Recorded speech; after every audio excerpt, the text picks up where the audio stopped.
اس video میں ہم آپ کو بتائیں گے شاعر مشرق علامہ اقبال کی عرب دنیا میں مقبولیت۔ علامہ اقبال کو برصغیر میں شاعر مشرق کہا جاتا ہے، لیکن ان کی شاعری اردو اور فارسی بولنے والے ممالک تک محدود نہیں، بلکہ عالم عرب میں بھی ان کا شمار 20ویں صدی کے عظیم اسلامی مفکرین میں ہوتا ہے، اور ان کی شخصیت، فلسفے، افکار اور اشعار سنجیدہ مباحث کا موضوع ہوتے ہیں۔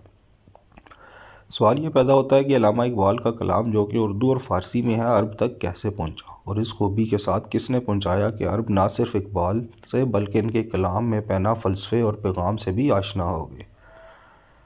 ہم پیام مشرق پڑھتے اور اس کے اشعار اور سوچ ہمیں متاثر کرتے۔ ہم اس دیوان کو پڑھتے ہوئے گویا ایک باغ میں سیر کرتے جس کے رنگینیاں اور رونقیں آنکھوں اور دلوں کی ٹھنڈک کا موجب تھی۔ یہ تاثرات اقبال کا کلام پہلی دفعہ پڑھنے پر مصر سے تعلق رکھنے والے ماہر لسانیات اور سفارتکار عبدالوہاب عزام کے ہیں، جن کا بعد ازاں اقبال اور ان کے کلام سے انتہائی مضبوط رشتہ بن گیا۔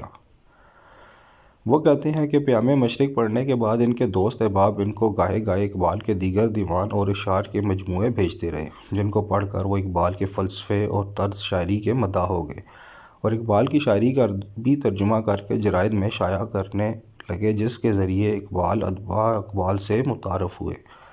1931 میں علامہ اقبال نے فلسطین میں ہونے والی اسلامی کانفرنس میں شرکت کے لیے جاتے ہوئے مصر میں قیام کیا، تو وہاں ان کی اعزاز میں ہونے والی تقریب میں عبدالوہاب عزام نے ہی اقبال کو حاضرین کے سامنے پیش کیا۔ تقریب کے بعد عزام کو اقبال سے مختصر ملاقات کا موقع بھی ملا، جس میں اقبال نے ان کے کیے ہوئے اپنے اشعار کے عربی ترجمے کو سند بخشی۔ علامہ اقبال کی وفات اور پاکستان کے قیام کے بعد عبدالوہاب عزام پاکستان میں مصر کے سفیر کے طور پر تعینات ہوئے۔ اس دوران انہوں نے اپنے مشاغل سے وقت نکال کر باقاعدگی سے اقبال کے شعر کا ترجمہ کرنا شروع کیا، اور پیام مشرق، اسرار خودی، ضرب کلیم اور دیگر مجموعات کا عربی ترجمہ شائع کروایا۔ عبدالوہاب عزام کے اقبال سے تعلق کی گہرائی کا اندازہ اس بات سے لگایا جا سکتا ہے کہ ان کے پاکستان میں قیام کے دوران ان کے پاس ہفتے میں 1 یا 2 مرتبہ اقبال کے درویش کے نام سے مجلس لگتی تھی، جس میں اقبال کی شاعری سے شغف رکھنے والے لوگ جمع ہوتے اور ان کے اشعار پڑھے جاتے اور ان پر گفتگو کی جاتی۔ عبدالوہاب عزام خود بھی بلند پایہ ادیب اور شاعر تھے۔ 1947 میں انہوں نے دلی اور لاہور کا سفر کیا اور اس دوران اقبال کی قبر پر حاضری دی اور اقبال کی شان میں چند اشعار بھی کہے۔ عبدالوہاب عزام کی علمی قدر و منزلت یہ تھی کہ 1957 میں سعودی عرب میں پہلی یونیورسٹی جامع الملک سعود قائم کی گئی، تو سعودی حکومت نے عبدالوہاب عزام کو اس کا پہلا صدر مقرر کیا۔ عزام نے یہ ذمہ داری بھرپور انداز میں نبھائی اور یونیورسٹی کو درست سمت پر گامزن کیا، اور 1959 میں اپنی وفات تک جامعہ کی صدارت کے منصب پر فائز رہے۔ عبدالوہاب عزام کی وفات پر اس وقت کے سعودی وزیر تعلیم شہزادہ فہد بن عبدالعزیز، جو بعد ازاں سعودی فرما روا بنے، نے کہا کہ عبدالوہاب عزام کی رحلت ان کے خاندان اور اہل مصر سے زیادہ ہمارا نقصان ہے۔ علامہ اقبال کی مشہور نظموں شکوہ اور جواب شکوہ کا مصر کے ایک اور ادیب اور شاعر ساول شعلان نے حدیث الروح کے نام سے عربی ترجمہ کیا، اور اس عمدگی سے کیا کہ عرب اہل نظر آج بھی اقبال کے مترجم مصروں کو پڑھ کر محفوظ ہوتے ہیں۔ اس ترجمے کی عرب دنیا میں مقبولیت کا اندازہ اس بات سے لگائیے کہ مشہور ترین مصری گلوکارہ کلثوم نے بھی یہ نظم اپنی دلنشین آواز میں گائی، جس پر حکومت پاکستان نے 1967 میں انہیں ستارہ امتیاز سے نوازا۔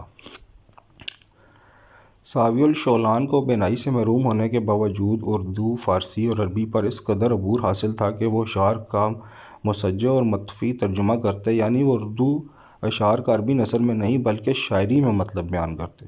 ساوی جامعہ الازہر سے لسانیات میں فارغ التحصیل تھے۔ انہوں نے اقبال کے علاوہ علامہ سعدی، رومی، غالب اور کئی شعراء کے کلام کا عربی ترجمہ کیا۔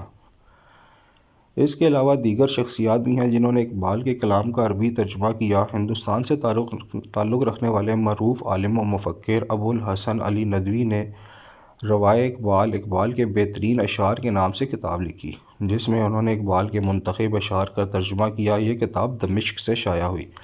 اس کے علاوہ انہوں نے ابوالحسن ندوی نے 1951 میں علامہ اقبال کے افکار پر قاہرہ یونیورسٹی میں الانسان الکامل فی نظر اقبال، انسان کامل اقبال کی نظر میں کے عنوان سے ایک لیکچر دے کر اقبال کی فکر کو عربی دنیا میں روشناس کروایا۔ اس کے علاوہ انہوں نے متعدد عربی جرائد میں اقبال کے بارے میں مضامین بھی تحریر کیے۔ ابوالحسن نے اپنی کتاب میں علامہ اقبال سے ملاقات اور ان سے شاعری کا عربی ترجمہ کرنے کی اجازت مانگنے کا بھی ذکر کیا۔